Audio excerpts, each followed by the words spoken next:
നമസ്കാരം മലയാളി വാർത്തയിലേക്ക് സ്വാഗതം. വ്യാജ വിവാഹ വാർത്തകൾ അത്തരത്തിലുള്ള കാര്യങ്ങൾ നമ്മുടെ നാട്ടിൽ സംഭവിക്കുന്നുണ്ട്. പല ആളുകളും ഓരോ നാട്ടിൽ ഓരോ പേര് പറഞ്ഞ് സ്ത്രീകളെ വഞ്ചിക്കുകയും അവരുടെ പണവും സ്വത്തും ഒക്കെ തന്നെ അടിച്ചു മാറ്റിയതിനു ശേഷം അവിടെ നിന്ന് മുങ്ങുന്ന വാർത്തകൾ ധാരാളമായി തന്നെ കേട്ടിട്ടുണ്ട്. ഇപ്പോൾ 2 വിവാഹങ്ങൾ കഴിച്ച വിവരവും 4 മക്കളുള്ള കാര്യവും മറച്ചുവെച്ച് മൂന്നാമതും യുവതിയെ വിവാഹം കഴിച്ച കല്യാണരാമനും തട്ടിപ്പിന് കൂട്ടുനിന്ന സഹായിയുമാണ് ഇപ്പോൾ പിടിയിലായിരിക്കുന്നത്. കൊല്ലം കണ്ണനല്ലൂർ സ്വദേശിയായിട്ടുള്ള റെജിയാണ് പ്രതി. 39 വയസ്സാണ് ഇയാൾക്ക് പ്രായം. വിവാഹത്തിന് ബന്ധുവിന്റെ വേഷത്തിലെത്തിയ മാവേലിക്കര കൊല്ലംകടവ് സ്വദേശി ജിജോ എന്നിവരെയാണ് ശാസ്താംകോട്ട പോലീസ് അറസ്റ്റ് ചെയ്തിരിക്കുന്നത്. ഈ സുഹൃത്തിന്റെ പ്രായം വെറും 22 വയസ്സ്. ഈ 2 പേർ ചേർന്നാണ് ഈ തട്ടിപ്പ് നടത്തിയിരിക്കുന്നത്. ബുധനാഴ്ച രാത്രിയോടെ കുന്നത്തൂരിലുള്ള 3ാം ഭാര്യയുടെ വീടിന് സമീപത്തു നിന്നുമാണ് ഇരുവരെയും പോലീസ് തന്ത്രപരമായി പിടികൂടിയത്.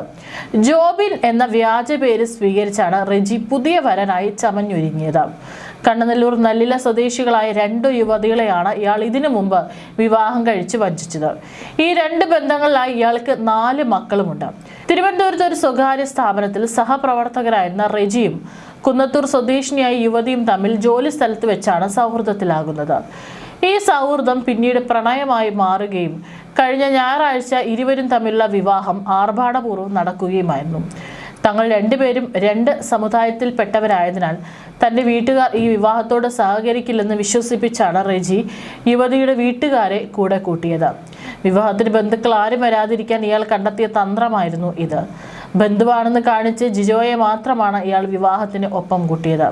വിവാഹത്തിന്റെ പിറ്റേ ദിവസം തന്നെ റെജിയുടെ 2ാം ഭാര്യ മക്കളുമായി കുന്നത്തൂരിലെ യുവതിയുടെ വീട്ടിലേക്ക് അന്വേഷിച്ചെത്തിയതോടെയാണ് നാടകീയമായ രംഗങ്ങൾ അരങ്ങേറിയതും ഇയാളുടെ കള്ളി വെളിച്ചത്തായതും.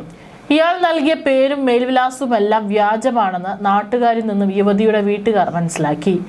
ഇതിനിടെ റെജി 3ാമത് വിവാഹം കഴിച്ച വിവരം അറിഞ്ഞ ആദ്യ ഭാര്യമാരിൽ ഒരാൾ ശാസ്താംകോട്ട പോലീസിൽ നേരിട്ടെത്തി പരാതി നൽകുകയായിരുന്നു. ഈ പരാതിയുടെ അടിസ്ഥാനത്തിൽ പോലീസ് നടത്തിയ ഊർജിത അന്വേഷണത്തിലാണ് പ്രതികളുടെ തട്ടിപ്പിന്റെ ചുരുളഴിയുന്നതും ഒടുവിൽ ഇരുവരും പോലീസിന്റെ വലയിലാകുന്നതും. പ്രതികളെ കോടതിയിൽ ഹാജരാക്കി റിമാൻഡ് ചെയ്യാനുള്ള നടപടികൾ പോലീസ് ആരംഭിച്ചിട്ടുണ്ട്. ശ്രദ്ധിക്കുക, ഇത്തരത്തിലുള്ള തട്ടിപ്പ് വീരന്മാർ നമ്മുടെ നാട്ടിലുണ്ട്. ഇത്തരത്തിൽ ബന്ധുക്കൾ വിവാഹത്തിന് സമ്മതിക്കില്ല എന്നൊക്കെ പറഞ്ഞുകൊണ്ട് കല്യാണങ്ങൾ നടത്തുകയും അതിനുശേഷം പിന്നീട് അവിടെ നിന്ന് മറ്റൊരു സ്ഥലത്തേക്ക് പോയി വേറൊരു പേരിലും വിലാസത്തിലും ജീവിച്ച് വീണ്ടും വിവാഹം കഴിക്കുന്ന ഇത്തരത്തിലുള്ള തട്ടിപ്പ് സംഘങ്ങൾ നമ്മുടെ നാട്ടിലുണ്ട്. അത്തരത്തിലുള്ള ചതിക്കുഴികളിൽ വീഴാതിരിക്കാൻ ഇത്തരത്തിൽ വിവാഹത്തിന് തയ്യാറെടുക്കുന്ന യുവതികളാണെങ്കിലും അവരുടെ വീട്ടുകാരാണെങ്കിലും ശ്രദ്ധിക്കുക. ഇപ്പോൾ ഈ ഒരു കേസിൽ ഇവിടെ പിടിക്കപ്പെട്ടില്ലെങ്കിൽ ഇയാൾ വീണ്ടും കുറച്ചു കാലം കഴിഞ്ഞാൽ വീണ്ടും മറ്റൊരു യുവതിയെ മറ്റൊരു മേൽവിലാസത്തിൽ പോയി വിവാഹം കഴിക്കുമായിരുന്നു. തീർച്ചയായിട്ടും ഇത്തരത്തിലുള്ള തട്ടിപ്പ് വീരന്മാർക്ക് കൃത്യമായിട്ടുള്ള ശിക്ഷാ നടപടികൾ തന്നെ എടുക്കും. അവർക്ക് കൃത്യമായിട്ടുള്ള ശിക്ഷ തന്നെ ലഭിക്കുമെന്ന് വിചാരിക്കാം.